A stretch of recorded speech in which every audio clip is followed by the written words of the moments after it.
Stay with me tonight." Wyatt Blackthorne said it quietly directly into her ear in front of 200 witnesses who all believed she was his wife, and Clara Bennett had never met this man before in her life. 60 seconds ago, she had walked through the wrong door in a rainstorm leather satchel in hand, looking for a signature on a delivery invoice. Now a billionaire's hand was at the small of her back. His voice was steady as bedrock, and across the room, a woman in a red dress was staring at Clara with the specific fury of someone who had just lost everything. And the worst part, Clara hadn't said no. If this story already has your heart pounding, you are in exactly the right place. We would love for you to subscribe to our channel and follow Clara and Wyatt's story all the way to the end, because trust us, where this goes will surprise you. And drop a comment below telling us what city you're watching from. We want to see how far this story travels. Now let's go back to the beginning. The storm had been chasing Clara Bennett since the Oklahoma border. She hadn't planned to drive through it. She hadn't planned on a lot of things that week, losing her job at Millie's Diner on a Tuesday morning, getting the eviction notice on Wednesday, or taking a last-minute leather delivery order on Thursday just to cover her gas money. But that was the shape of Clara's life lately.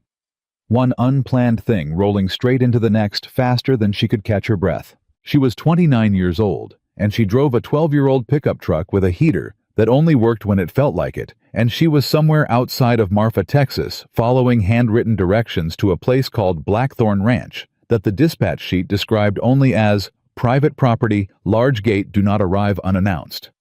She had arrived unannounced. In her defense, she had called 3 times.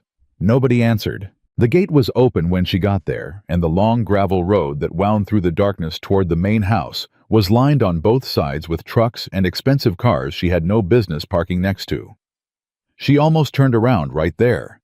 Something about the sheer scale of the place, the fencing that seemed to go on for half a mile, the lights blazing from every window of a house that looked more like a hotel, made her stomach drop with the feeling that she had made some kind of mistake she couldn't name yet. But she had a delivery to make. Signed leather document covers, custom tooled, ordered by a W. Blackthorn, with a West Texas address and a very specific deadline. She had driven 4 hours in a thunderstorm. She was not leaving without a signature. Clara grabbed the satchel, pulled her jacket tighter, and walked toward the front door. She should have knocked. Instead, the door swung open before she reached it, pushed from inside by a man in a server's uniform who was carrying an empty tray and clearly not paying attention.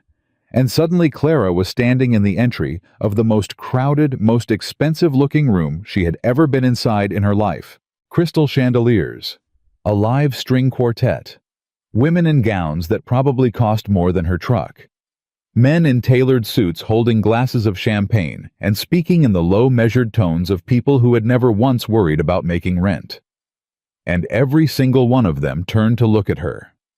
Clara froze. She was wearing jeans, worn boots, and a canvas jacket with a frayed left cuff. Her hair was damp from the rain. She was holding a leather satchel over one shoulder and a folded invoice in her other hand, and she looked exactly like what she was, a working woman who had walked into the wrong room. "Can I help you?" A woman in a red dress materialized at Clara's elbow, her smile the practiced kind that didn't reach her eyes. "The service entrance is around the side. I have a delivery," Clara said, keeping her voice steady. "For W. Blackthorn. Leather document covers. I called ahead. Deliveries aren't done at the main house during an event." The woman's smile tightened. "You'll need to leave and come back tomorrow. I've been driving for 4 hours. And I'm very sorry about that." The woman wasn't sorry at all. Clara was about to turn around. She genuinely was. She had no interest in making a scene, no desire to stand in the middle of somebody else's fancy party and argue about a leather order. She would leave the invoice drive to the nearest motel and figure it out in the morning. But then a voice cut through the entire room. Not loud, not shouted, just final. The kind of voice that had been obeyed so many times, it didn't need to raise itself anymore. "She's not staff. She's my wife."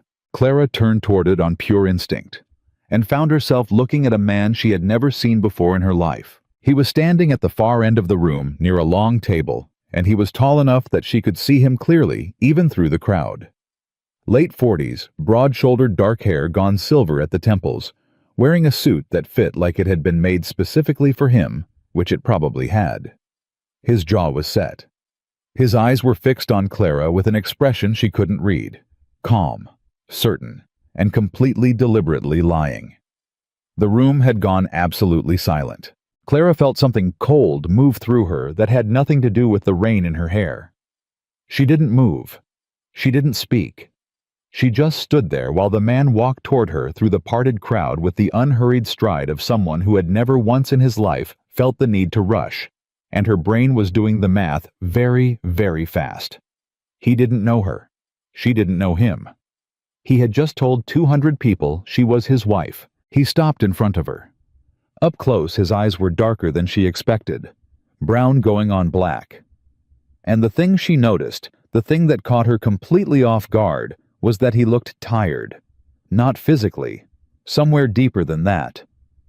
"I'm glad you made it," he said, and his voice was low enough that only she could hear him.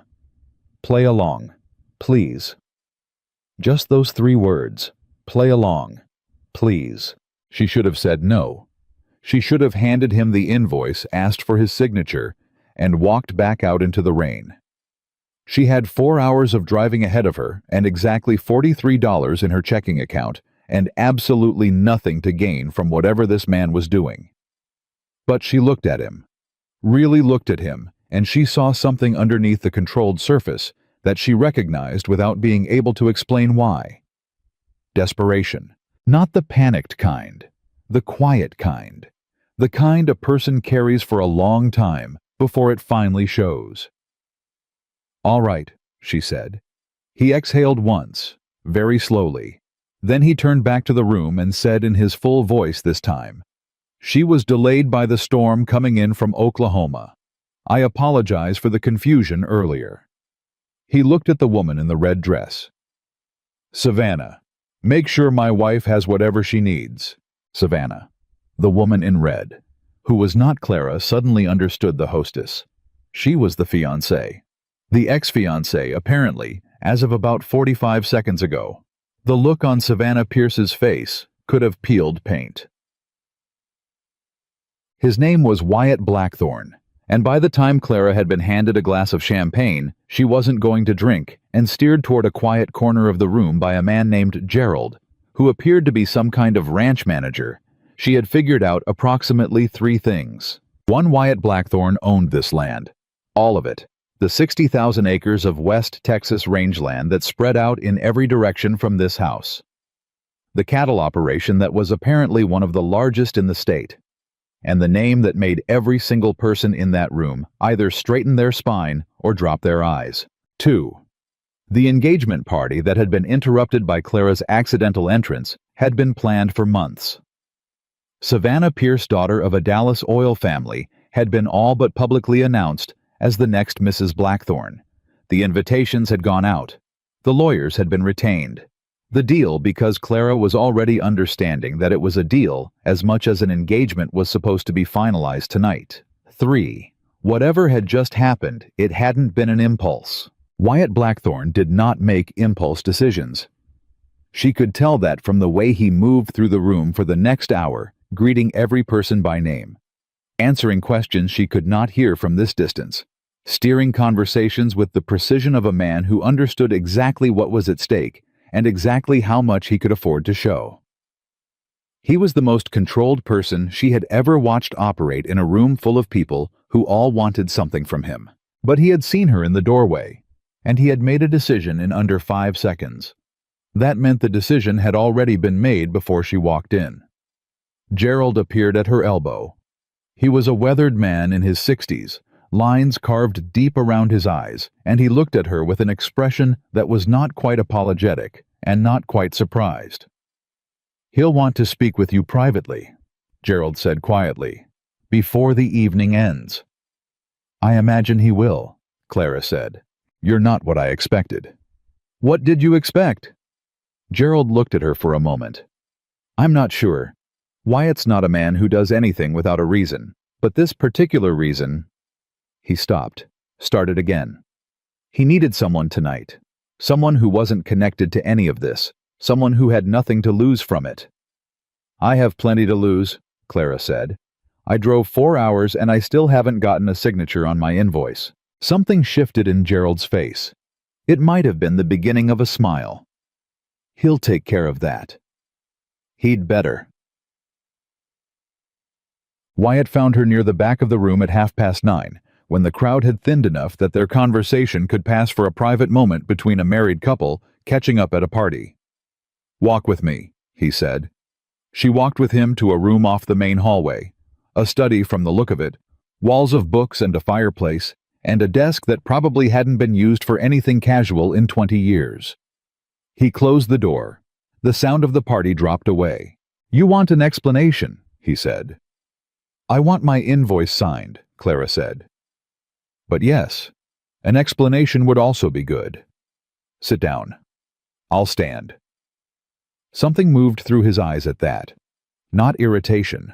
Something closer to respect.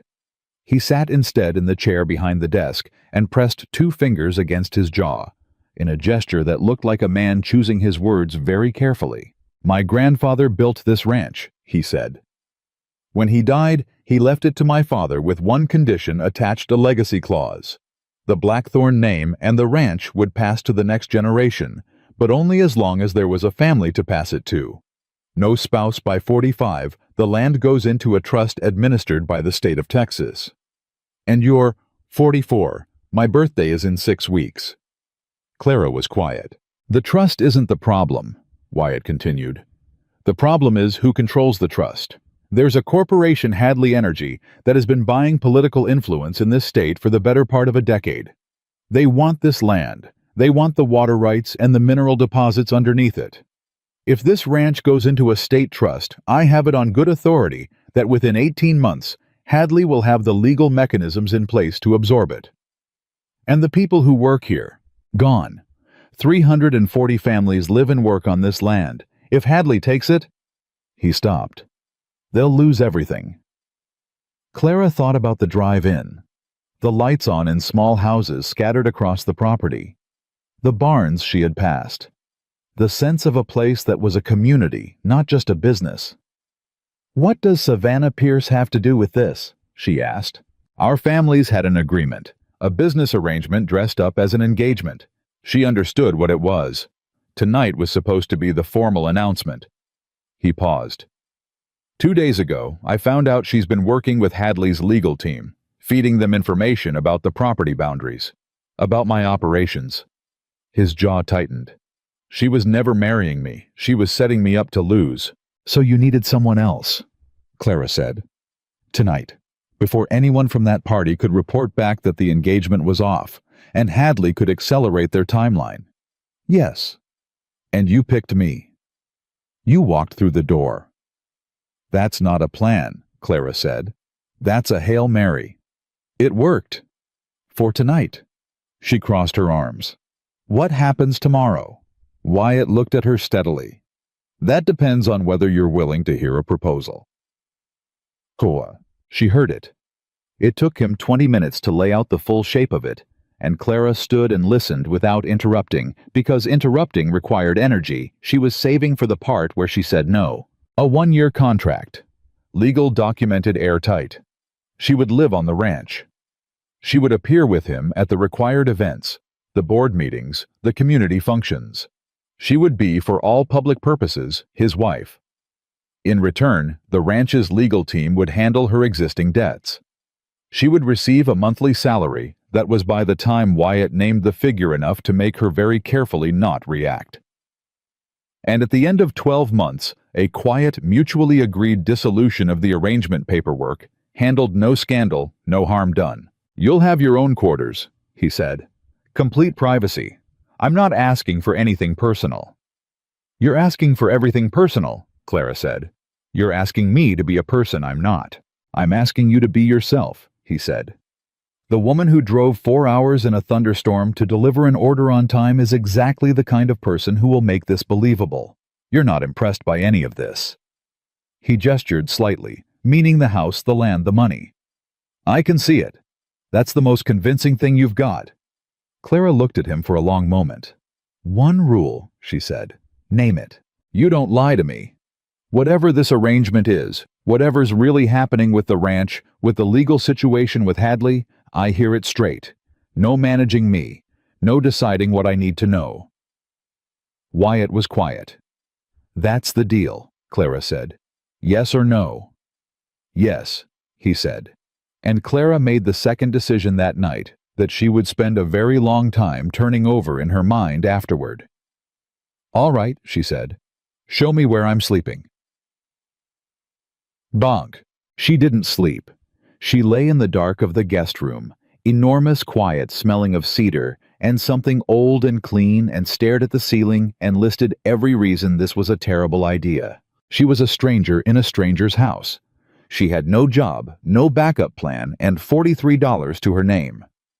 She had just agreed to impersonate the wife of a billionaire cattle rancher in front of lawyers and politicians, and a furious woman in a red dress who already despised her. She didn't know this man.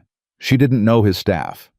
She didn't know the first thing about ranch life or Texas land law or whatever complicated legal war she had just walked herself into. She was by any objective measure in over her head. But she kept coming back to the same thing: 340 families. She knew what it was to stand on the edge of losing everything. She knew the particular kind of fear that lived in your chest when you were one bad week away from not being able to stay. She had been there her whole adult life, managing it and fighting it, and refusing to let it win. Wyatt Blackthorne had never been in that position, but the people who lived on this land probably had. She closed her eyes. Tomorrow, she told herself.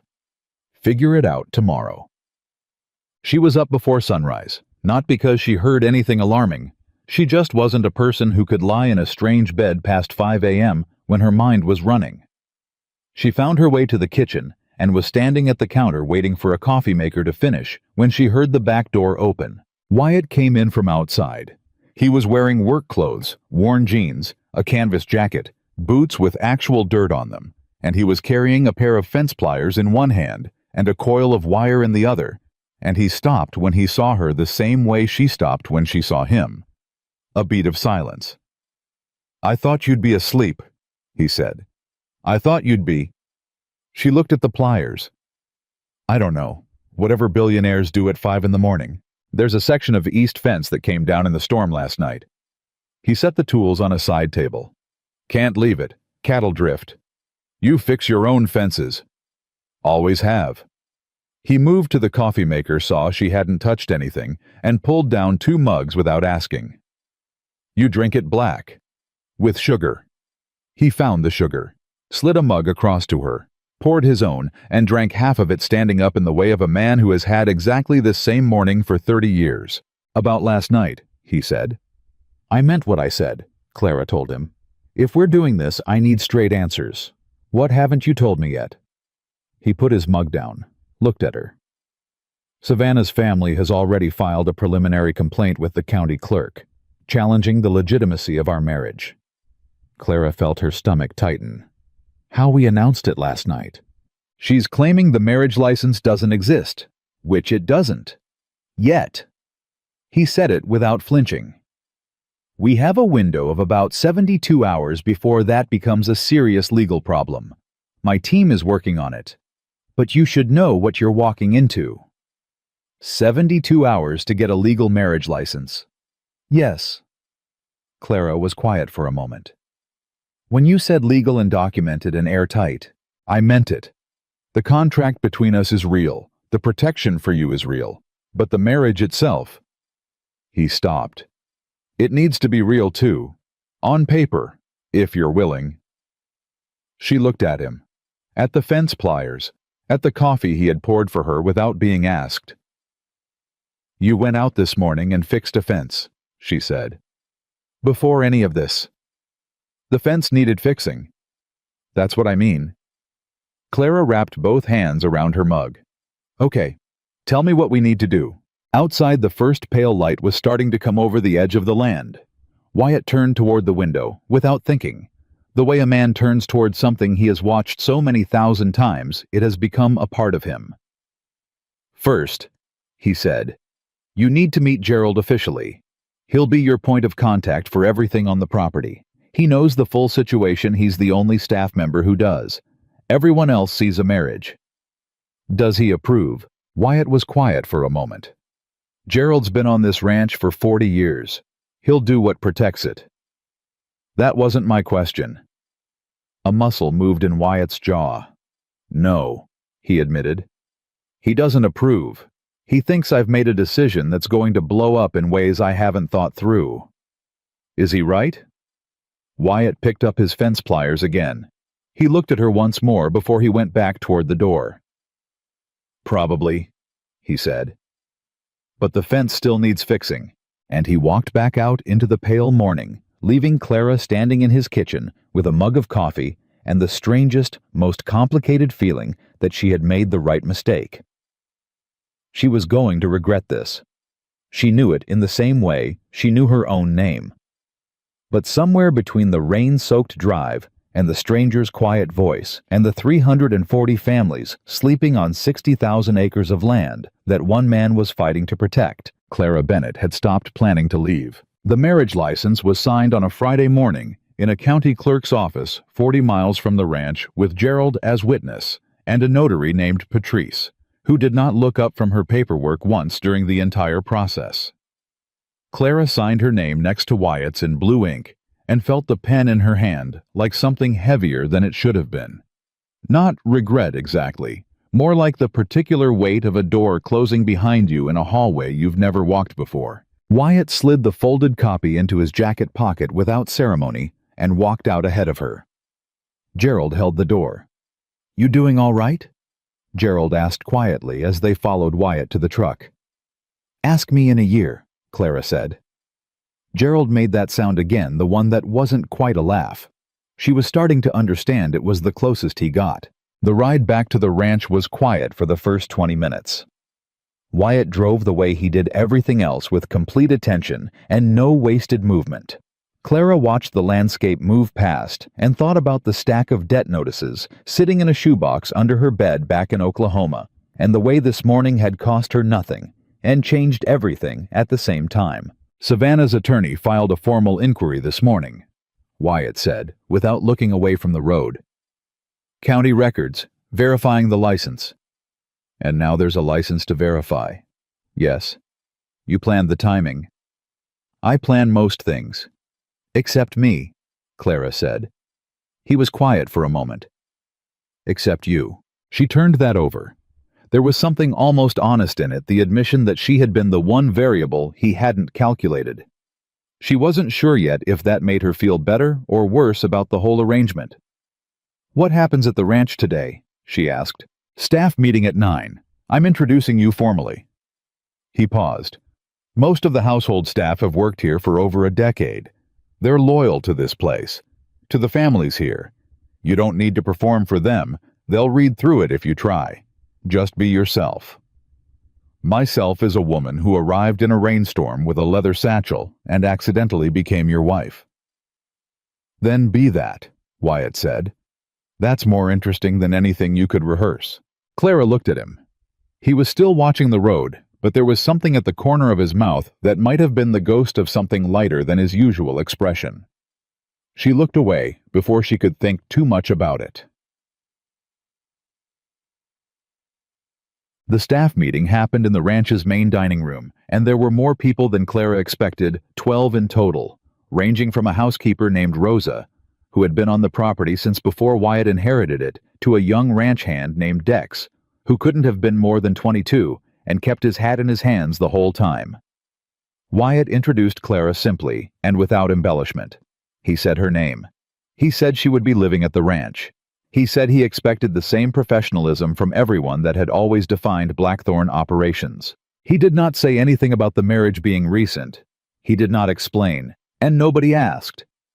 Which told Clara more about the culture of this place than any conversation could have. These people trusted Wyatt Blackthorn the way you trust the ground under your feet, not because you've tested it every day, but because it has never once given way. Rosa was the first to speak after the meeting ended. She came to Clara directly, shook her hand with both of hers, and said, "We're glad you're here, Mrs. Blackthorn." Clara almost flinched at the name. "Clara," she said. "Please." Rosa studied her for a moment with the frank, measuring look of a woman who has watched a great deal of life pass through a house and learned to read it accurately. Then she nodded once, as if something had been confirmed to her satisfaction. "Breakfast is at 6:30, Rosa said. "Lunch at noon if you're in the house, dinner at 7. The kitchen is yours whenever you need it." She paused. "Mr. Blackthorne eats alone most nights, has for years. I'm going to put 2 places at the table tonight if that's all right with you." It was a small thing, practical, domestic. It hit Clara somewhere unexpected. "That's fine," she said. "Thank you, Rosa." Nud. The first real test came 3 days later, and it came from inside the house. Clara had been finding her footing, learning the rhythms of the ranch, the patterns of the staff, the geography of a property so large that she'd driven a ranch truck for 20 minutes in one direction before reaching the eastern fence line. She'd been careful, quiet, watching more than talking, taking the shape of the place in before deciding how she fit into it. She was in the workshop off the main barn. She'd asked Wyatt if she could use it, and he'd said yes without asking why, which she'd appreciated, working on a leather commission she'd brought from Oklahoma. The repetitive work of it settled her, cutting and stitching and tooling, her hands knowing what to do when her brain was too full to be useful. Dex appeared in the doorway. He was nervous.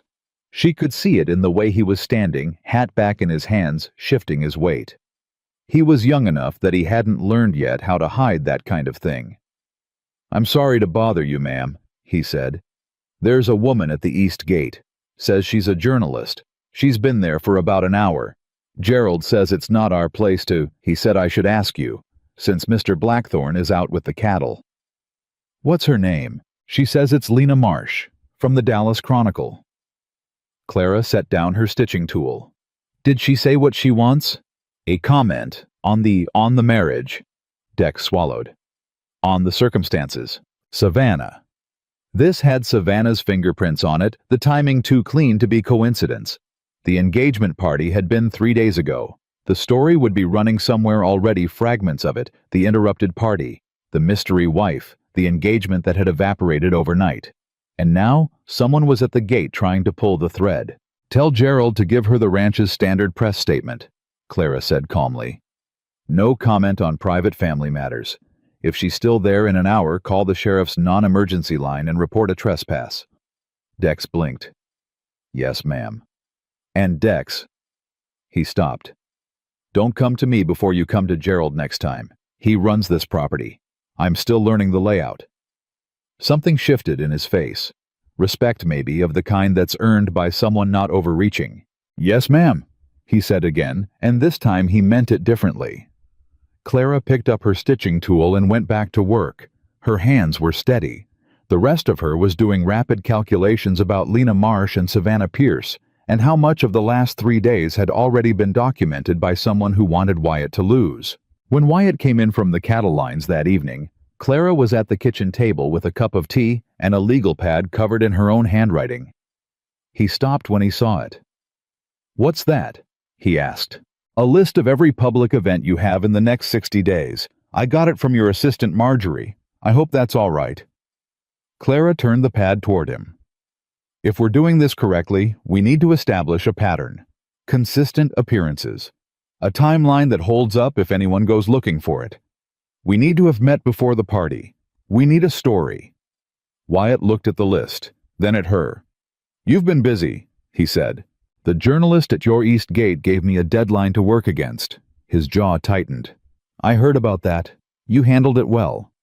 "I handled it practically. There's a difference." She tapped the legal pad. "Sit down. I need you to tell me where we supposedly met, because right now our story has a very large hole in it where courtship used to be." He sat. And for the next 2 hours, they built a history out of nothing. A leather goods trade show in Austin. 14 months ago, a conversation over handmade belts, a quiet correspondence that grew into something neither of them had expected. Wyatt told the story haltingly, at first the way a man tells a story he doesn't quite believe, and Clara pushed and shaped and added detail until it had the texture of something real. "You're good at this," Wyatt said at one point. I grew up telling my mother what she wanted to hear, Clara said. It's not something I'm proud of. But the skill transfers. He looked at her, that measuring, careful look she was starting to recognize as his version of paying close attention. What happened to your mother? She died when I was 19. Clara said it the way she always said it, matter of fact, with the careful flatness of long practice. She was sick for a long time before that. I took care of her. That's why I didn't go to college. That's why I've been doing piecework and delivery jobs and whatever else keeps the lights on. Wyatt was quiet. I'm not telling you that for sympathy, Clara said. I'm telling you because if anyone goes digging into my background, that's what they'll find. A woman who works hard and has nothing to show for it yet. Make sure your people know how to frame that before it gets framed for them. My people, Wyatt said. Your legal team, your PR person if you have one. I have one. Then brief her. He leaned back in his chair and looked at her with an expression she couldn't quite categorize. You're not what I expected, he said. Gerald said the same thing. What did you say to him? I said I had nothing to lose. Clara stood and gathered the legal pad. That's not true anymore. I'm invested now, which means I intend to win. Mel, the first crack in the smooth surface of things appeared 10 days into the arrangement, and it came from a direction Clara hadn't been watching. His name was Preston Hadley. She didn't meet him in person, not yet. She found out about him the way she found out about a lot of things at Blackthorn Ranch, by being quiet and paying attention when people around her forgot she was listening. She was passing Wyatt's study when she heard the phone call. The door was half open. Wyatt's voice was low and controlled the way it always was, but there was an edge underneath it that she hadn't heard before. I'm not selling Preston. That answer was no 8 years ago, and it's no today. A pause. I don't care what your legal team thinks they've found. The ranch is legally protected, and my marriage has been recorded in the county. Another pause longer. You can do whatever you think you need to do, but I'd encourage you to remember what happened the last time someone tried to take something from my family. He ended the call. Silence. Clara pushed the door open and walked in. Wyatt looked up. He didn't seem surprised to see her, which she was coming to understand was its own form of acknowledgement from him. Preston Hadley, she said. You heard. Half of it, the important half. She sat down across from his desk. You said the last time someone tried to take something from your family. What did that mean? Something moved through his expression. Gone before she could read it clearly, but she caught the shape of it. Grief, maybe. Old and compressed. My father, he said. When I was 17, there was a man who tried to buy this ranch through a series of fraudulent land agreements. He'd gotten to several of my father's business partners first, turned them against him. By the time my father understood what was happening, the legal situation had become... He stopped. It was the beginning of a very bad few years. It contributed to his death, not directly, but it did. And Hadley was connected to that man. Wyatt met her eyes. Preston Hadley's father was that man. The room was very quiet. And Savannah Pierce knew that? Clara said slowly, working through it. When she was feeding them information, she wasn't just betraying your engagement. She was completing something that started before you were ever involved with her. Wyatt didn't answer. He didn't need to. Clara felt something tighten in her chest that was a long way from neutral. How long have you known about Savannah? She asked. 2 weeks before the party. And you didn't confront her? No. Why not? Because confronting her would have told Hadley how much I knew. I needed her to believe the engagement was still on until I had the right move. He looked at her steadily. You were the right move. Clara let that settle. She thought about what it cost a person to hold something like that. To know that someone close to you had been working against you deliberately, carefully, for reasons that went back decades, and to sit with it quietly while you calculated your response.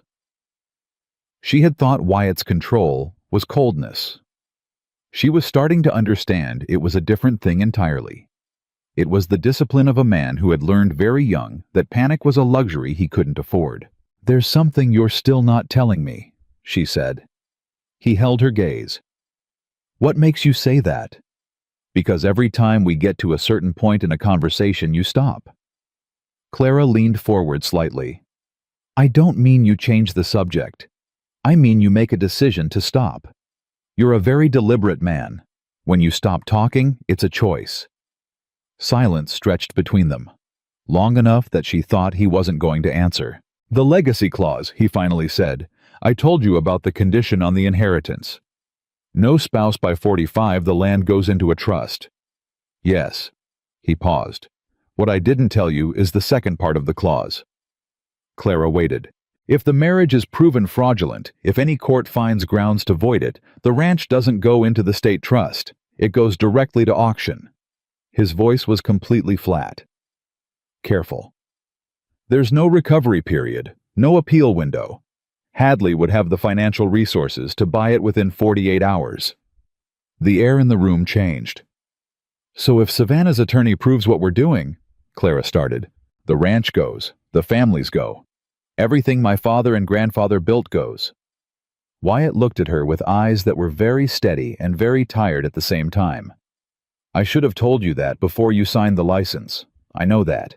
Clara stood up slowly. She walked to the window. She stood there with her back to him and her hands at her sides, and she thought about what it meant that he had withheld this, whether it was calculated, whether it was fear, whether it changed what she had agreed to. "Clara," he said. "Don't," she said. "Not sharp. Just honest." "Let me think." He let her think. That was the thing she registered even through her anger. He didn't push, didn't explain or justify. He just waited, and the waiting felt like the most truthful thing he had done since she walked through his door. She turned around. "I'm not leaving," she said. "But I need you to understand something, Wyatt. The next thing you're hiding from me, whatever it is when it comes out, and it will come out, because things always do.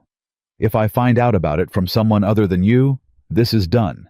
Not because I can't handle the truth, because I can't build anything real standing on a floor you keep moving under my feet."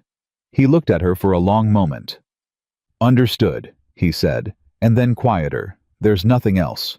She didn't know yet whether to believe him, but she walked back to her chair and sat down, and they went back to work. That night, Clara lay in her room listening to the sounds of the ranch settle into quiet. Somewhere down the hall she could hear Wyatt moving.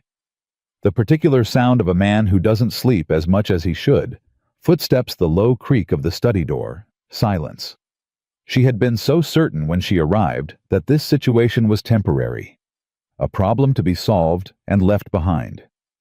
She had kept her heart carefully out of it, the way you keep good shoes out of the rain. But 340 families. His father. The man who had pressed fence pliers into one hand and gone out into the dark before sunrise to fix what needed fixing. Clara pulled the blanket up and stared at the ceiling. Somewhere in the house, the light in Wyatt Blackthorn's study burned on, and something that had been tight and defended in Clara's chest shifted very slightly toward the faintest edge of something warmer, something she hadn't planned for and didn't yet have a name for. She told herself it was just loyalty. Just the particular stubbornness of a woman who had never left anything unfinished in her life. She was lying to herself. But she wasn't ready to know that yet. 3 weeks into the arrangement, Clara stopped counting the days. She didn't mean to. She had kept a careful mental tally at first, the way a person marks time on a wall when they know they're getting out eventually. Day 1, day 5, day 12. Every morning, a small, quiet reminder that this was temporary, that she had a life somewhere else, even if that life was currently a shoebox of debt notices and an empty apartment she hadn't decided whether to go back to. But somewhere around day 22, she forgot to count. She realized it standing at the fence line with Gerald watching Wyatt work a young colt through its paces in the early morning before the legal team arrived for their weekly call. She had been watching without thinking about anything in particular, and then the thought surfaced. She didn't know exactly what day it was anymore, and instead of the small alarm she expected to feel, there was nothing. Just the morning. just the sound of hooves and Gerald's breathing beside her, and the particular quality of Texas light before it got serious about the day. "You're settling in," Gerald said. "Not a question." "Don't make something out of it," Clara said. "Wasn't going to." She glanced at him. He was watching Wyatt too, with the expression of a man who had watched the same person for 40 years and still found things to notice. "Tell me something true about him," Clara said. "Something that isn't in any legal document." Gerald was quiet for a long moment. When his mother died, he was 31, he didn't tell anyone for 2 days. Handled the arrangements himself, notified the staff, kept the ranch running. When I finally found him the second night he was out here, in the dark, fixing fence. Gerald paused. Not because anything was broken, just because he needed something to do with his hands. Clara looked back at Wyatt. The way he moved with the horse patient, precise, not forcing anything. "He doesn't know how to ask for help," she said. "Never learned how. His father was the same." Gerald picked up the fence post he'd set down. "He chose you for a reason he hasn't told you yet, Mrs. Blackthorne. I've been trying to figure out what it is. I thought at first it was just the timing, wrong place, wrong night, but I've changed my mind on that." "What changed it?" "The way he looks at you when you're not watching," Gerald said simply. And then he walked away before she could ask him to explain. The legal call that morning lasted 2 hours and left everyone in the room slightly worse off than before it started. Wyatt's attorney, a sharp woman named Diane Cho, who wore reading glasses on a chain, and had the energy of someone who had been winning arguments since roughly the 3rd grade, laid out the current status with the particular brand of controlled urgency that lawyers use when the news is bad but not yet catastrophic. Savannah Pierce's family had retained outside counsel, a firm out of Houston with a specific track record in property law and contested estates. They had submitted a formal request to review the marriage records and were also, and this was the part that made Wyatt go very still, filing a petition to depose Clara. "They want to question her under oath," Diane said, "about the nature and timeline of the marriage, about prior communications, about the circumstances of the engagement party." "On what grounds?" Wyatt said. "Fraud. They're building the case incrementally. Each filing is small enough to look like due diligence. Collectively, they're constructing a picture." Diane looked at Clara. "They'll ask how you met, when, what the early relationship looked like. They'll cross-reference your answer against phone records, travel records, financial transactions. Any inconsistency, however minor, becomes ammunition." "We have a story," Clara said. "A story needs evidence. Do you have any communications from the period you claim to have been corresponding? Emails? Texts? Anything with a timestamp?" Silence. Clara looked at Wyatt. Wyatt looked at Diane. "No," Clara said. "We don't." Diane took her glasses off and rubbed the bridge of her nose. "Then we need to think carefully about how we approach this deposition. Because right now, the timeline is verbal. And verbal timelines in courtrooms are only as strong as the person telling them." "She's strong enough," Wyatt said. It came out flat, final. The way he said things when he wasn't arguing, just stating fact. Diane glanced at him over the top of her legal pad, and something passed through her expression that was complicated and brief. "That may be," Diane said, "but I'd suggest we start preparing now. The deposition request will be granted. It's only a matter of when." After Diane left, Clara stayed at the table. Wyatt stayed too. The room was very quiet. "She's right," Clara said. "We have a problem. We've had problems since day one. This one is different. This is me alone in a room with a lawyer whose job is to catch me lying." She met his eyes. "I need to know everything, Wyatt. Not the version you've decided I can handle.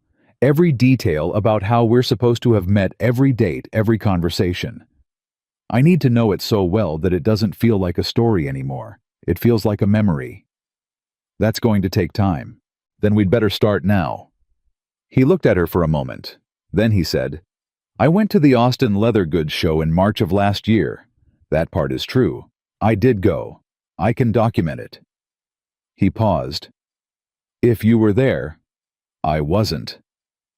But if you could establish that you were there as a vendor, if we can build documentation backward, that's fraud, Wyatt. The whole marriage is... He stopped. His jaw tightened. Don't say it, Clara said.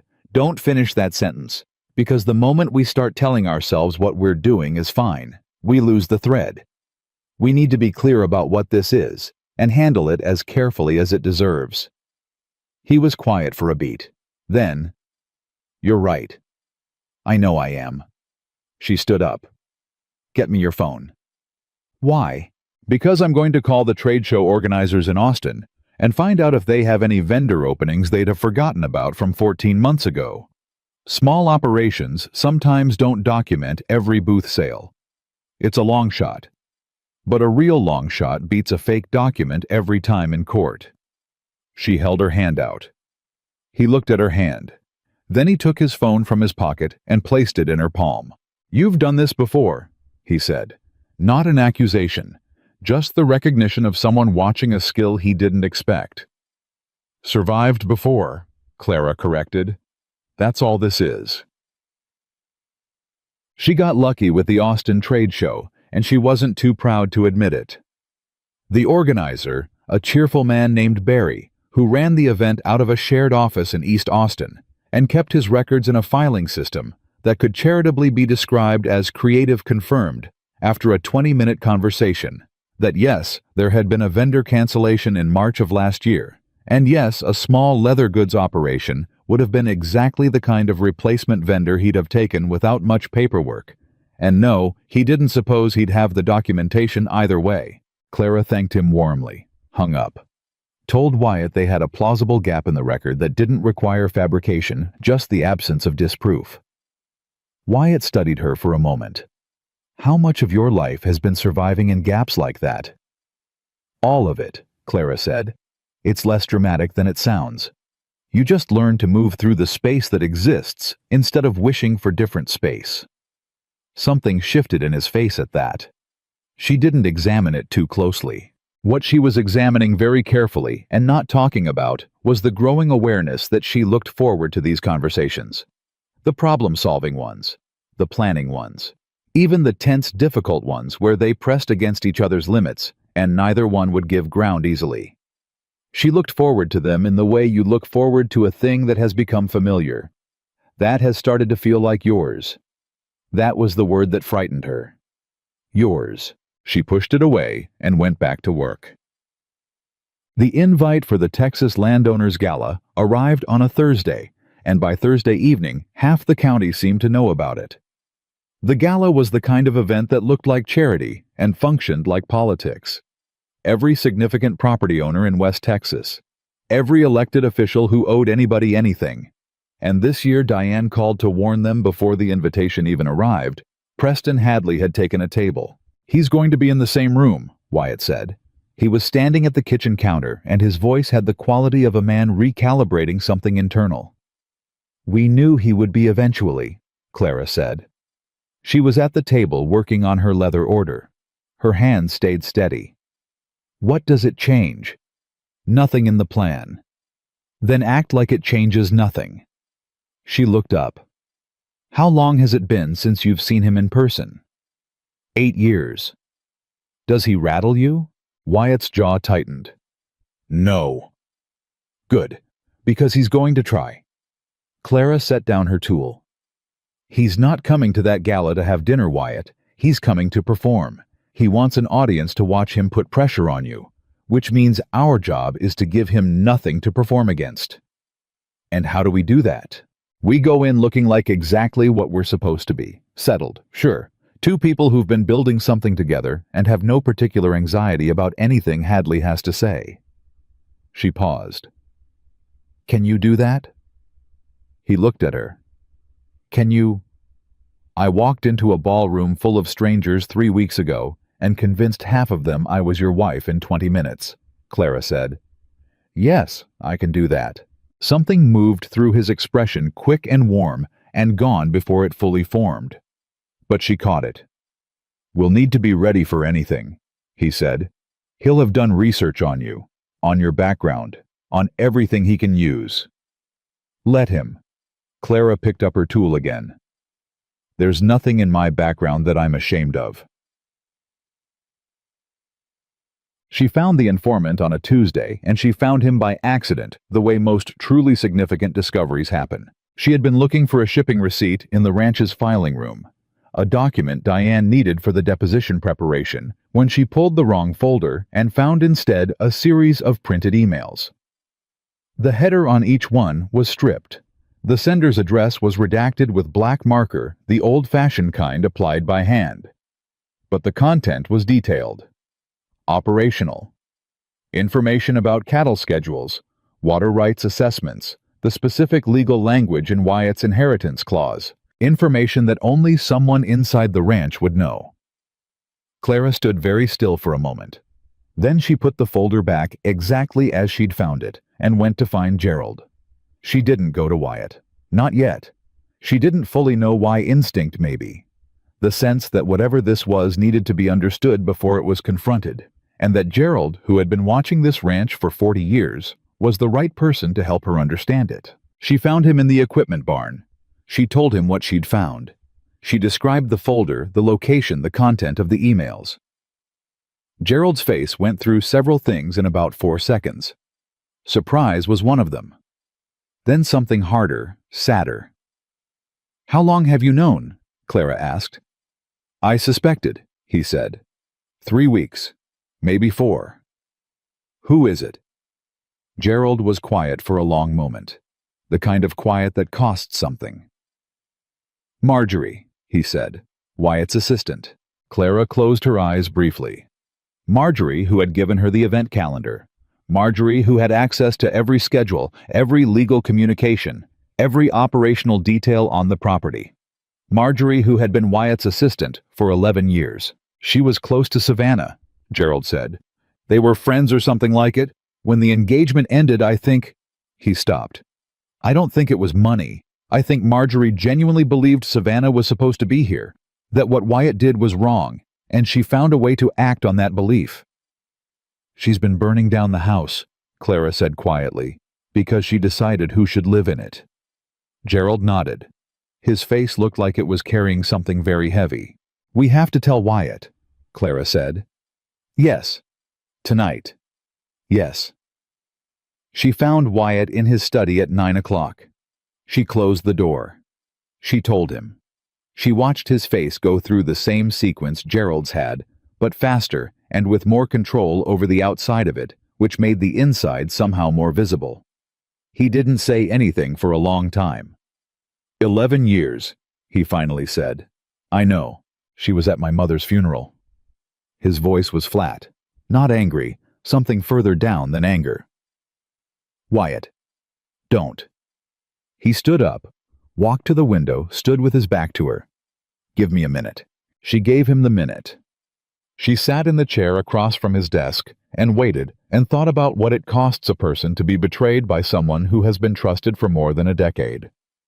She thought about how Wyatt had already survived Savannah's betrayal, and Preston Hadley, and his father's death, and his mother. How many times a person could absorb that kind of weight before it started to change the shape of them? When he turned around, his face was composed again. But she was starting to read the difference between composed and closed, and this was composed. He was still there behind it. "How do we handle it?" he asked. "Carefully," Clara said. "Diane needs to know immediately, but we don't confront Marjorie yet. If we tip our hand, Hadley knows we've found the leak. We let her continue for a few days controlled information, only nothing real, while Diane's team builds documentation of what she's already passed along. Then we have something to use." Wyatt looked at her steadily. "You're suggesting we feed her false information?"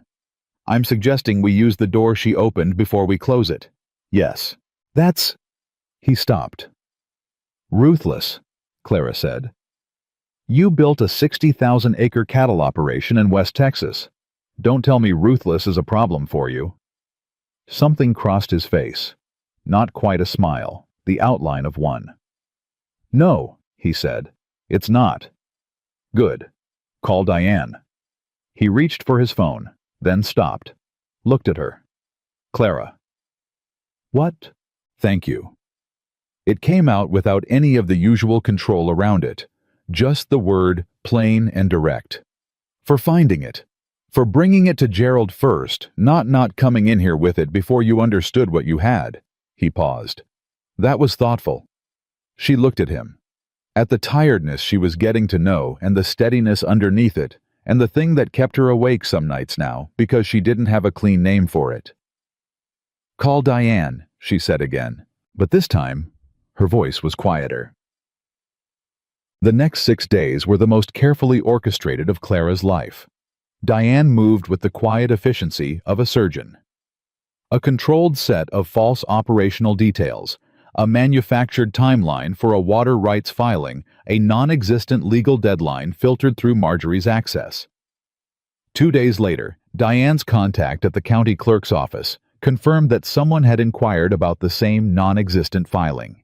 The trap had worked. But none of them felt like celebrating because Marjorie was still walking through the ranch halls, still answering emails, still bringing Wyatt his messages every morning with the calm routine of 11 years of habit. And every time Clara saw her, she felt the strange, heavy weight of knowledge carried quietly the particular loneliness of knowing something you can't say yet. The night before the gala, Clara was in the workshop late. Too wound up to sleep. Her hands were doing the familiar work of stitching leather, a rhythm that settled her better than anything else she'd found. She heard footsteps, looked up. Wyatt was in the doorway. "You should sleep," he said. "You're one to talk." He came in and sat on the bench across from her. Not close, not far. The comfortable distance of two people who had gotten used to being in the same room. "Tell me something you're afraid of," he said. She looked up from her work. It was an unusual question from him. He didn't usually ask things that required her to be open. "I'm afraid of walking into that gala tomorrow night and having it fall apart in front of 400 people," she said. "Not for me, for the families here." "And for you?" he pressed. She was quiet for a moment. "I'm afraid I've gotten too invested in something that has an expiration date." The room was very quiet. "What if it didn't?" Wyatt said. Clara kept her eyes on her work. Her hands kept moving because they knew what to do even when the rest of her didn't. "Don't say things you don't mean," she said. "Not tonight. We need to be clear-headed tomorrow." "Clara." "Wyatt." She finally looked at him. "Let's get through tomorrow. Then we can talk about what things mean." He looked at her for a long time. His face was doing that thing composed on the outside present on the inside. The thing she'd learned to read. "All right," he said. "Tomorrow." But he didn't leave, and she didn't ask him to. And they stayed there in the quiet of the workshop for another hour, him watching her work, her pretending not to notice, until the ranch around them was fully dark and still, and the gala was only one night away, and everything they hadn't said to each other was filling up the room like something that could not much longer be contained. The morning of the gala, Clara found an envelope under her bedroom door. She almost stepped on it. She was moving fast, already running through the day's logistics in her head. Diane had called at 7 with an update on Marjorie's documentation, and Wyatt had a call with his cattle broker at 8 that Clara was supposed to sit in on to maintain the appearance of a wife involved in the operation. She was halfway to the door before she noticed the white rectangle on the floor. No name on the outside. She picked it up and opened it. Inside was a single card, cream-colored in handwriting she didn't recognize at first. Then she placed it. She'd seen it on signed documents. Wyatt's. It said, "You don't have to do anything tonight that doesn't feel true. Whatever happens in that room, I want you to know I trust your judgment more than my own plan. W." Clara read it twice. Then she set it on the dresser and stood there for a moment looking at it, because the thing about that note was that it was not the kind of thing a man writes to a business arrangement. It was the kind of thing a man writes when he's stopped pretending, at least on paper, at least in private. She put it face down and finished getting ready. The gala was held at a hotel in Midland that had been built to impress people who were difficult to impress. Wyatt drove. They were 20 minutes out when Clara looked at him and said, "Tell me about Preston Hadley." Not the history. The man. What does he want people to see when they look at him? Wyatt considered that. He wants them to see someone who wins. Not someone who's right. Someone who wins. Yes. Then we don't fight him on the facts tonight, Clara said. We make him look like he's losing before the facts even come up. Confident beats correct every time in a room full of people who are watching to see who flinches first. Wyatt glanced at her briefly. When did you figure that out?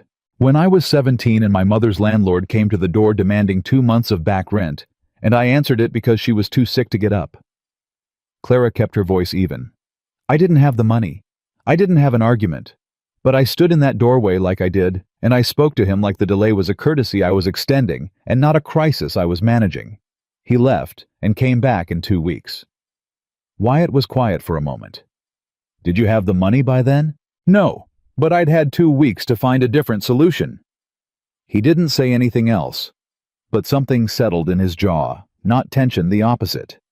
The look of a man who has just understood something about the person beside him that he should have understood earlier. They pulled up to the hotel. Wyatt came around to her side before she could open her own door. Not as performance, she realized, but because that was how he was made.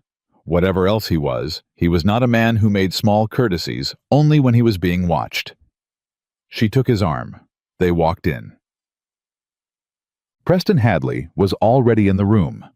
Clara knew him immediately, not from any photograph, but from the way the energy in the room shifted when she and Wyatt entered. A cluster of men near the bar, well-dressed, well-funded, and calibrated to look casual. One of them turned slightly, just enough to track Wyatt's entrance.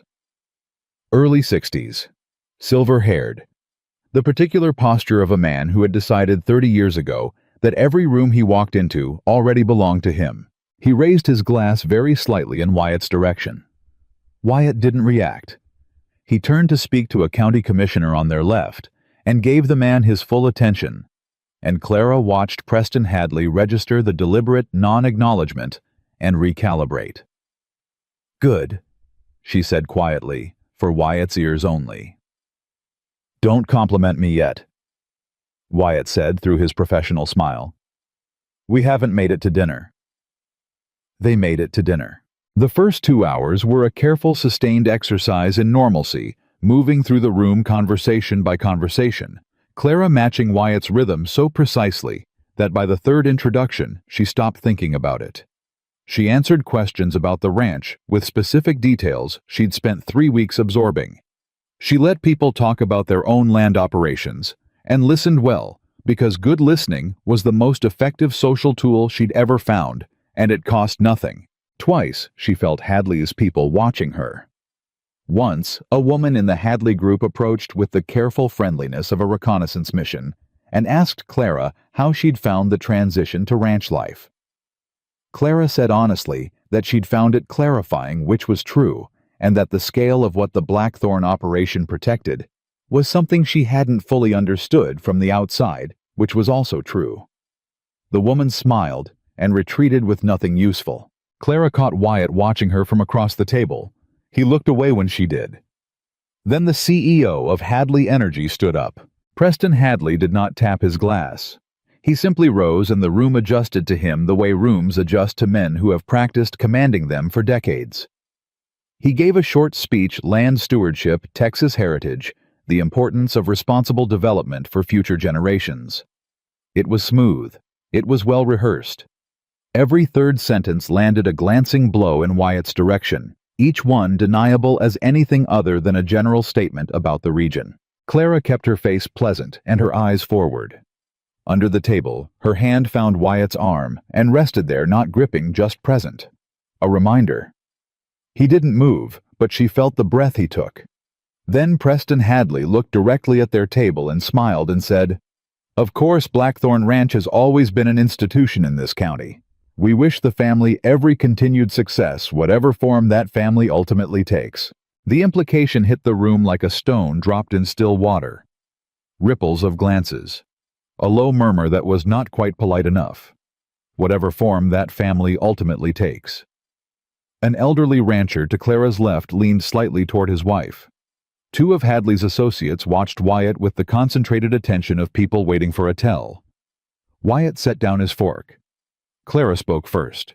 "Mr. Hadley," she said clearly enough to be heard at the nearest tables, with the perfect conversational tone of a woman making a friendly observation. "I imagine every family here has had people question its legitimacy at some point or another. That seems to be the cost of building something worth talking about." She lifted her glass slightly. "We're grateful for your good wishes." A beat of silence. Then the elderly rancher to her left made a sound that was unmistakably a suppressed laugh, and the moment tipped from tension to something that had a little more air in it. Hadley's smile didn't waver, but his eyes did. Just for a second.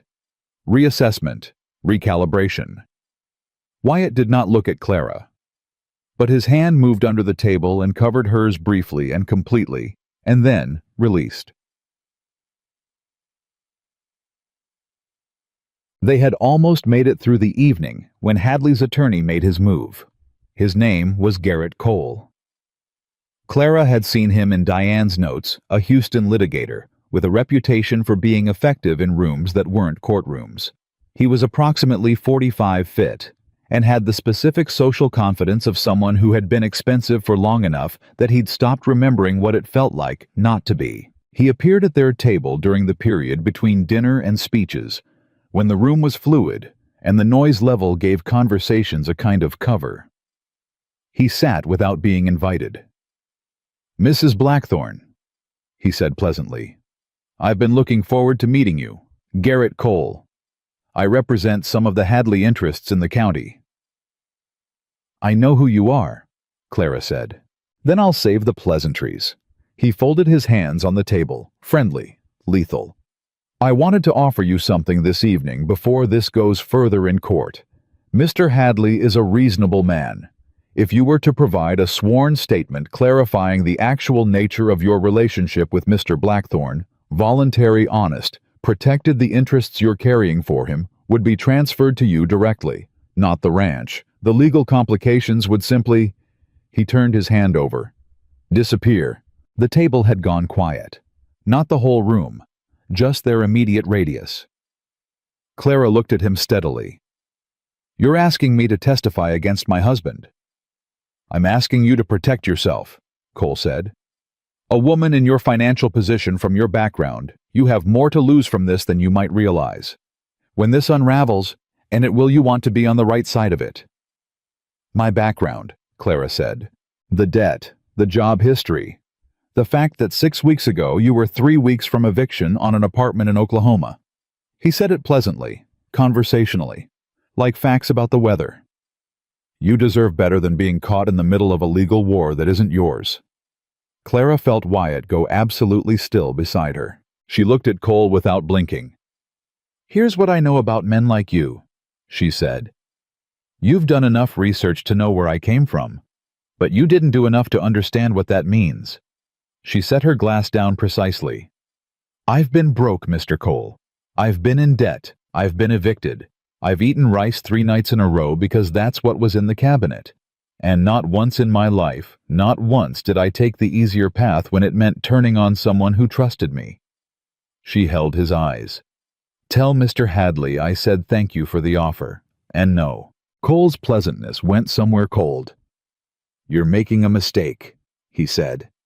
"Probably," Clara said. "I've made a few. I sleep fine anyway." He stood, smoothed his jacket, walked away.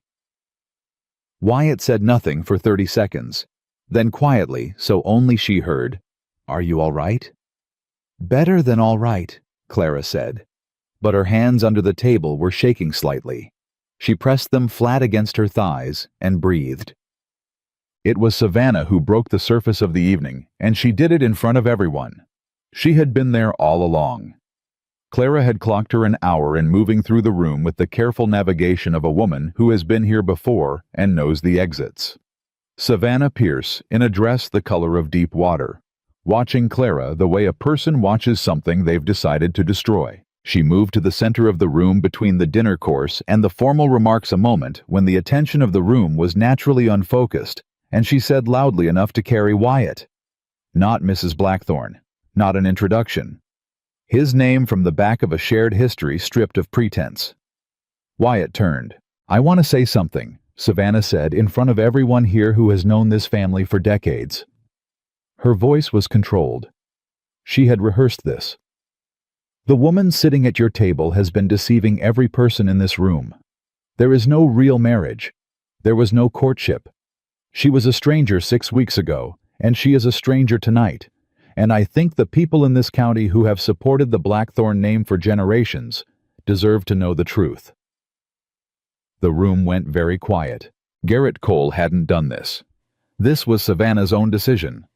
Clara understood in that moment that Cole's approach had been a test. If Clara had taken the offer, the Hadley people would have handled things quietly. She'd refused. So Savannah was the second play. Wyatt stood. And someone from the back of the room, one of Hadley's people positioned perfectly, called out, "If this marriage is real, prove it. Kiss your wife." A challenge delivered in public in front of politicians and landowners and journalists and 400 witnesses. Crude, calculated, designed to force a choice that either way produced something they could use. Kiss her, and it looks performative. Refuse, and it confirms the doubt.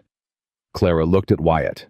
He was looking back at her, and in that moment, the specific suspended moment before a decision lands, she saw his face stripped of control for the first time since she had known him. Not frightened, not calculating. Something much simpler. She gave him the smallest nod she could. The permission he was waiting for, without knowing he was waiting for it. Wyatt crossed the distance between them in 3 steps, took her face in both hands, with a gentleness that was absolutely at odds with everything she had ever understood about his nature, and kissed her. Not brief, not performative. The kind of kiss that has weight behind it, the kind that comes from something that has been building in quiet for weeks, finally given a door to walk through. Clara's hands came up against his chest without her deciding to move them, and for 10 seconds the entire gala ceased to exist. When he pulled back, the room was silent. Then, someone, the same elderly rancher from their table, started to clap. Slow, deliberate applause, and others joined it because that was the shape of the moment, and people respond to shape whether they understand it or not. Savannah was very still in the center of the room. Wyatt looked at Clara. His hands were still at her face. His eyes were doing the thing present, completely present. And she understood with the particular clarity of something you've known for a while, and finally let yourself acknowledge that this man was not pretending, had not been pretending for some time. "Are you all right?" he asked, same words as before, different meaning entirely. "Ask me in an hour," she said. The hour came and went, and Clara was not all right. Not because of Savannah, not because of Cole or Hadley or the manufactured spectacle in the ballroom. She was not all right because of what she found on the drive home, or rather because of what she finally asked and what Wyatt finally answered. "The contract," she said. "The original version. The one Diane drafted before the engagement party." Wyatt kept his eyes on the road. "What about it? I've never seen it. I signed the version you gave me, the version with the 1-year terms and the debt relief and the salary." She watched his profile. "I want to know if there was a version before that, a version you had ready." Silence. The wrong kind. "Wyatt." "Yes," he said. "There was a prior draft." "How prior?" His jaw tightened. 3 weeks before you arrived." Clara felt the cold settle in before the words did. 3 weeks. Before the engagement party. Before I walked through your door. I knew the engagement was failing. I'd known for 2 weeks that Savannah was connected to Hadley. I needed an alternative. He paused. I had Diane draw up a framework. In case. In case of what? In case a stranger happened to walk in on the worst night of your year. In case I found someone I could ask. "But you didn't find someone," Clara said. "You had a framework ready, and I appeared and I fit it. You made a decision in 5 seconds because the decision had already been made." She turned to look at him fully. "How much of what you chose to tell me that night was calculated to make me say yes?" He didn't answer immediately. That was its own answer. You told me about the families, Clara said. 340 families. You knew that was the thing that would reach me. I told you the truth, Wyatt said. Everything I told you was true. Truth can still be used as a tool. Her voice stayed even. She would not let it break, because breaking it would make this about her feelings, and she was not yet ready to put her feelings in the room. You picked the truths that would make me stay. He pulled off the road, stopped the truck, and turned to face her, which she hadn't expected. Yes, he said, I did. I looked at you in that doorway, and I made every calculation I could in 20 seconds about who you were and whether you were someone I could ask. And yes, I chose what I told you. He held her eyes. But I have not calculated a single thing since. Not one word since that first night has been strategy, and I need you to know the difference. Clara looked at him, at the tiredness she knew by heart now, at the thing she'd been refusing to name. I need to think, she said. I know. Don't talk to me until I come to you. She turned back to the road. Drive. He drove, and the space between them and that truck was the loudest silence Clara had ever sat inside, full of everything that had been said, and everything that had been built, and everything that had become real without either of them authorizing it. She stared straight ahead and thought about the note he'd slid under her door that morning. Whatever happens in that room, I want you to know I trust your judgment more than my own plan. And she thought about the fact that the one time he had truly operated without a plan, the one moment that had not been calculated, was when he kissed her. That was the thing she kept coming back to no matter how hard she tried to set it down. That kiss had not been strategy. She knew it the way she knew her own hands, and knowing it was not making any of this simpler, she didn't sleep. She sat in her room with the lights off and did not think about the kiss, or what Wyatt had said, or the note he'd slid under her door. She thought about her mother. She thought about the particular skill her mother had possessed, or rather the particular weakness of loving people who needed managing more than they needed loving. Of pouring herself into whatever shape the situation required and calling it strength, when really it was just a very old habit of making herself useful so she would be kept. Clara had spent her entire adult life making sure she was not her mother. And here she was at 29 on a ranch in West Texas, in a marriage that had started as a transaction having just been kissed in front of 400 people by a man who admitted to calculating her compliance, and the thing that frightened her most was not the deception. It was how little the deception changed what she felt. That was the problem. That was the thing she sat with in the dark until 4 in the morning, turning it over until she understood its shape clearly enough to decide what to do with it. Wyatt had used what was true to influence her. That was real. She was not going to minimize it or explain it away or decide it didn't count because his motives had changed since. It had happened. She had a right to be angry about it, but she also had a right to be honest with herself about the rest of it.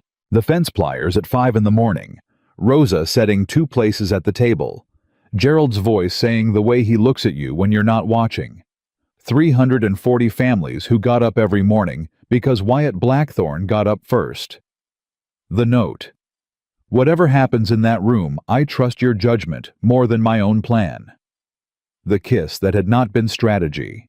At 4:15 in the morning, Clara made a decision. Not because she had forgiven everything, or resolved everything, or stopped being angry, but because she was not a woman who made choices based on fear of being wrong. She made choices based on what was true. And the truth, all of it including the parts that were hard, was still pointing the same direction it had been pointing for weeks. She picked up her phone and sent Diane a message. I need to know everything about the deposition. Dates, format, questions they're likely to ask. I want to be ready. Diane replied at 7 a.m. Deposition is set for Thursday. I'll send the prep file. And Clara, I'm glad you're still in. Clara put her phone down, got dressed, went to find Wyatt. He was in the kitchen. He hadn't slept either, she could tell from the particular quality of stillness around him, the kind that comes from a long night of not moving rather than rest. He had coffee made and 2 mugs out, which she noticed. "Sit down," she said. He sat. She poured. She sat across from him. "I'm not leaving," she said. "I want to be clear about that before anything else." Something moved through his face. Relief compressed and controlled. "But I need you to hear this," Clara continued. "What you did, choosing which truths to tell me, and in what order to make me say yes, that is not something I'm going to pretend didn't happen. It happened. And if this is ever going to be anything real, that can't happen again. Not once." "It won't," Wyatt said. "I need more than that." She looked at him directly. "I need you to tell me right now if there is anything else, any other piece of this situation that you've decided I can't handle or don't need to know. Because I would rather have a hard truth today than a harder one in a courtroom on Thursday." He held her gaze. "There's nothing else." "Wyatt." "Clara, there is nothing else." He said it without the careful control, without the managed flatness. Just plain and tired. "I have been telling you the truth since the night you asked me to. I know that doesn't fix what came before it. But I need you to know it's real." She studied him. Then she nodded once. "All right," she said. "Then let's talk about Thursday." The deposition prep took 2 days, and it was the most grueling thing Clara had done since the year she'd managed her mother's medical paperwork while working double shifts at the diner. Diane was thorough in the way that good lawyers are thorough, not cruel, but unsparing. She asked every question Garrett Cole's team was likely to ask. She pushed on inconsistencies. She circled back. She pointed out the places where Clara's answers were strong, and the places where they had soft edges that a skilled litigator could press. By the second evening, Clara could answer questions about her relationship with Wyatt with the fluency of someone recounting actual memory.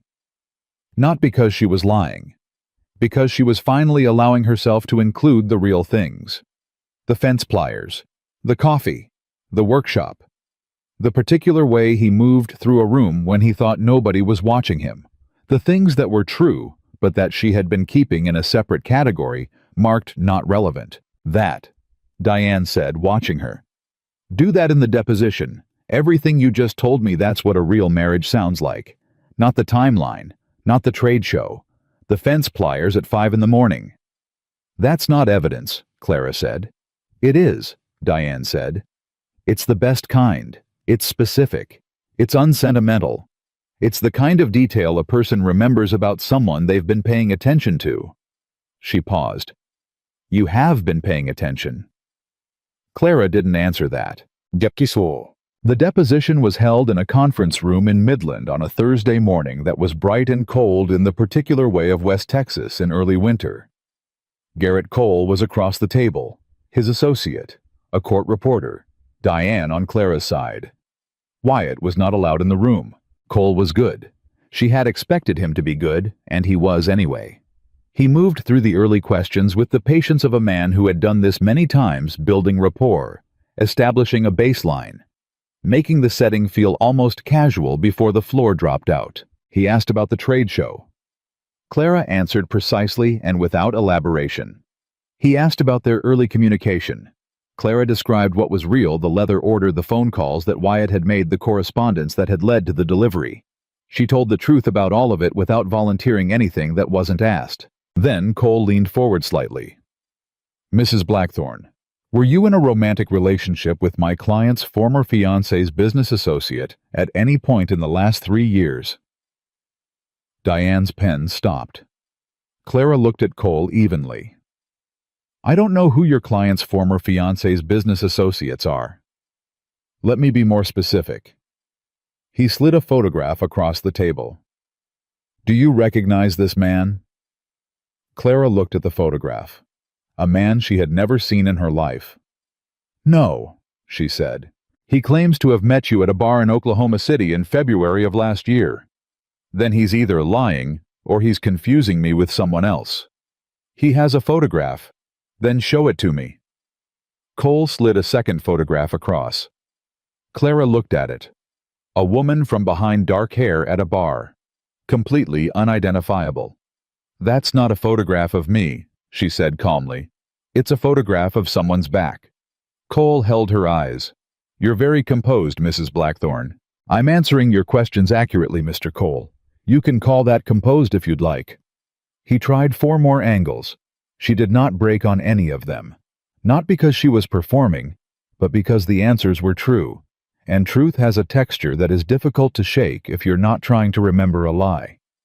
When it was over, and they were in the hallway, Diane said quietly, "You did well." Did it help? It helped significantly. Diane gathered her files. "But the courtroom is a different room. Cole's case is thin, but it's not empty. The judge will hear arguments in 3 weeks." 3 weeks, Clara breathed. "Okay." "Go home," Diane said. "Be on the ranch. Be present. Let things be normal." Normal. Clara almost laughed at the word. Nothing about any of this was normal, but she understood what Diane meant, and she went home. The twist that neither of them anticipated came not from Hadley's team, but from Marjorie herself. 10 days before the court date, Marjorie resigned. She left a letter on Wyatt's desk. Clara was there when he read it. She could tell from the way he went still at the 3rd paragraph that it contained something significant. He handed it to her without comment. Marjorie had written in handwriting that was careful and slightly unsteady that she had provided information to parties who had assured her it would be used only to verify the legitimacy of the marriage, not to destroy the ranch or displace the families who lived there. That she had believed Savannah Pierce when Savannah told her Wyatt's contract marriage was putting hundreds of people at risk. That she understood now she had been manipulated and had allowed herself to be because she had been grieving the loss of something she'd thought was certain. "I loved this ranch," she had written. "I thought I was protecting it. I understand now that I was protecting my own picture of what it should look like, not the thing itself. I'm sorry. For what that's worth." At the bottom, I have provided a full written account of every communication with the Hadley representatives to Diane Cho. She will have it before the end of today. Clara looked up from the letter. She turned herself in. "Yes," Wyatt said. "That changes the court case. Significantly." He was quiet for a moment. "She worked here for 11 years. I know. She was at my mother's funeral," he said again. Not with anger this time. With the exhausted, uncomplicated grief of a man who has accepted that people are complicated and that acceptance does not make it hurt less. Clara set the letter down and crossed the room and did something she had not done before. She put her hand on his arm. Not a calculated gesture. Just the instinct of one person reaching toward another who is carrying something heavy. He looked at her hand, then at her. Neither of them moved for a long moment. "Thank you," he said. "Stop thanking me," she said. "I'm here." The courtroom was a different room from the deposition. Larger, more formal, and carrying the particular gravity of a space where decisions are made that outlast the people making them. Clara sat behind the plaintiff's table and watched the proceedings with the focused attention she'd spent weeks training herself to maintain under pressure. Diane presented the Marjorie documentation first. Garrett Cole objected twice and was overruled both times.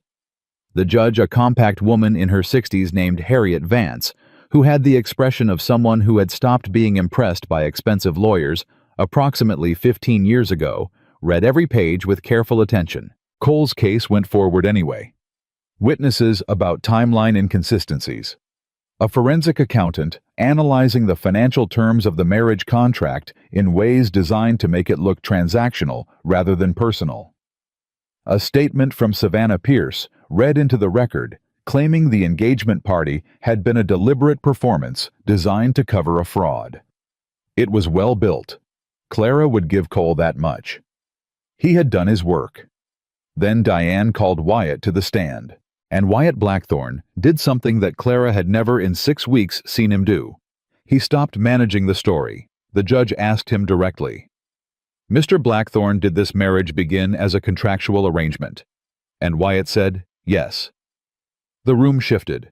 Cole's posture changed, not triumphant recalibrating, because that was not the answer he'd prepared for. The marriage began as a contract. Wyatt continued without prompting, without Diane redirecting him. I needed a legal spouse before my 45th birthday to satisfy an inheritance clause. My engagement had failed. Clara Bennett arrived at my ranch that night carrying a leather order and no knowledge of my situation, and I made a decision in approximately 10 seconds to ask her to help me. He paused.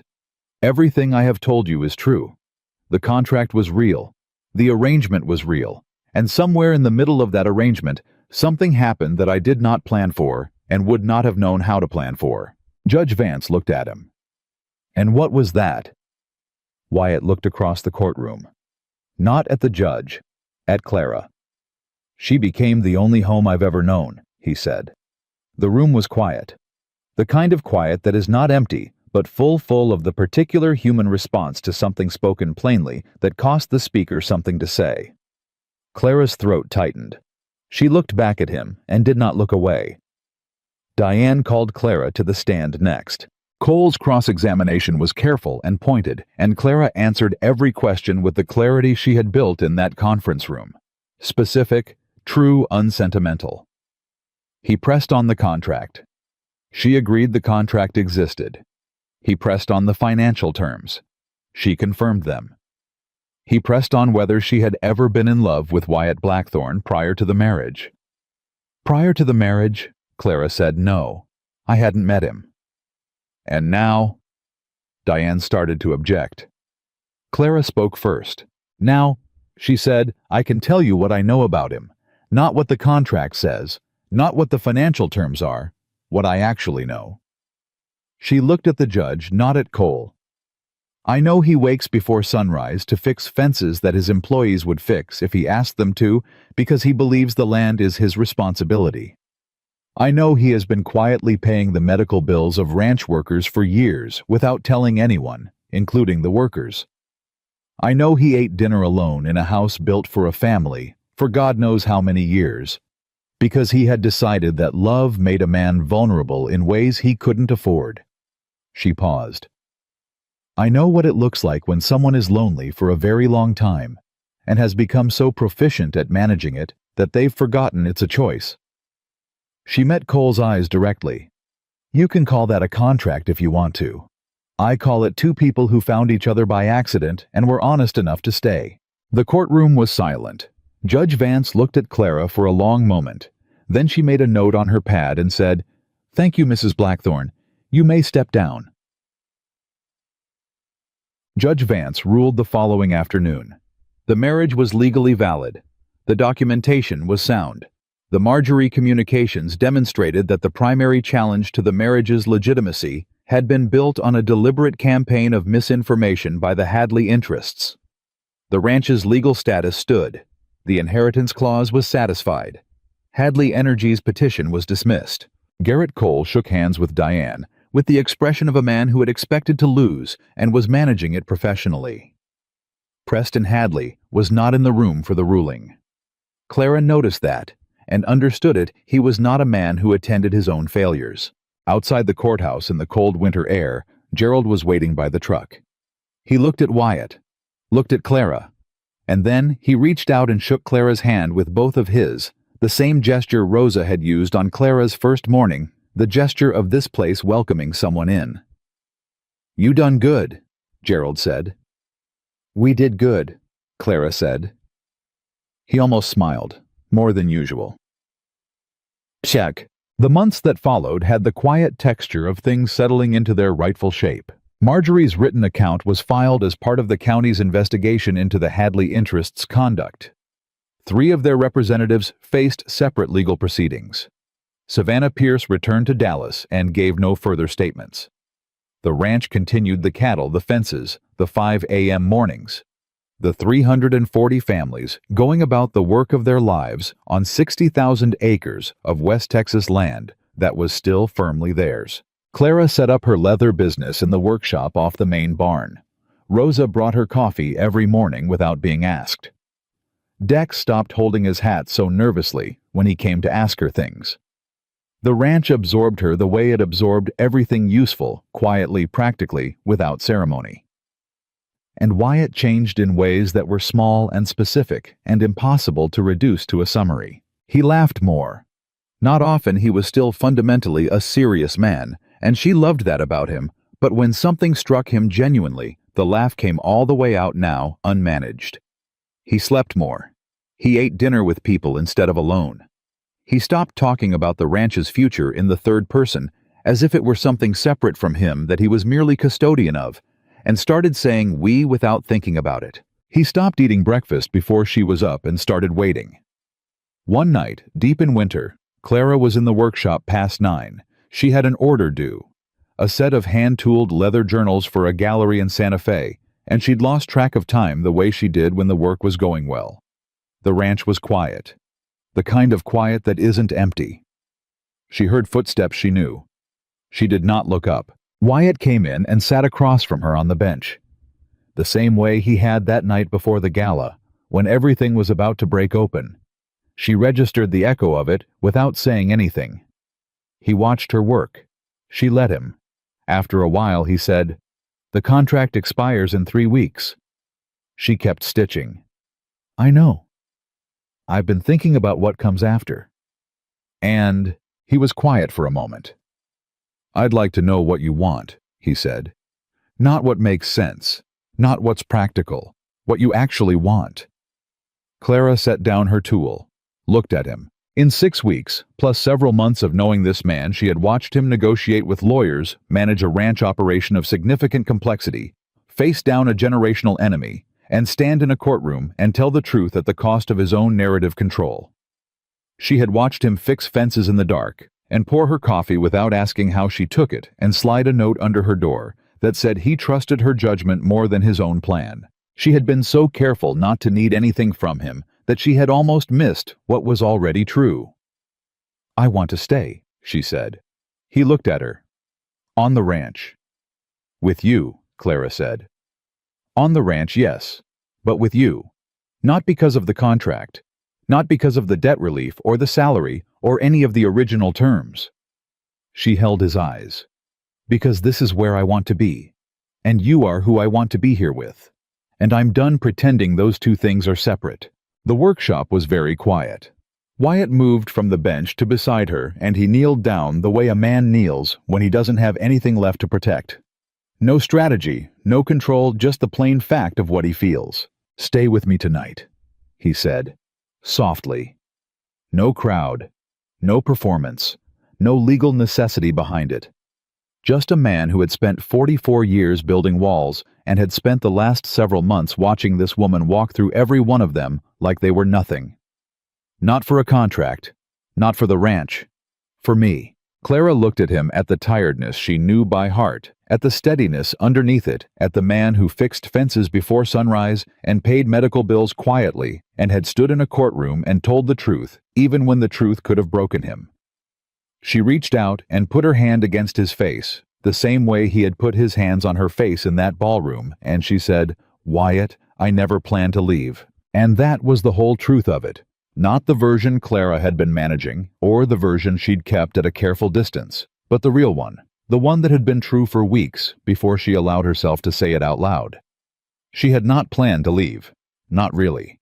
Not since the first morning she'd watched him walk back out into the rain with fence pliers in his hand, because the fence needed fixing, and that was simply the kind of man he was. Outside, the winter night spread across 60,000 acres of West Texas land, and in the small houses scattered across that land, 340 families slept, without knowing how close they had come to losing everything, and without knowing the names of the 2 people who had held the line for them.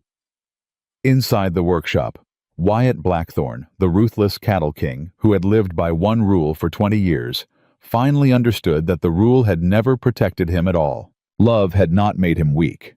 It had made him, for the first time in his life, completely whole. "You said, Viet life and hook modo kukikban ne kukmang,"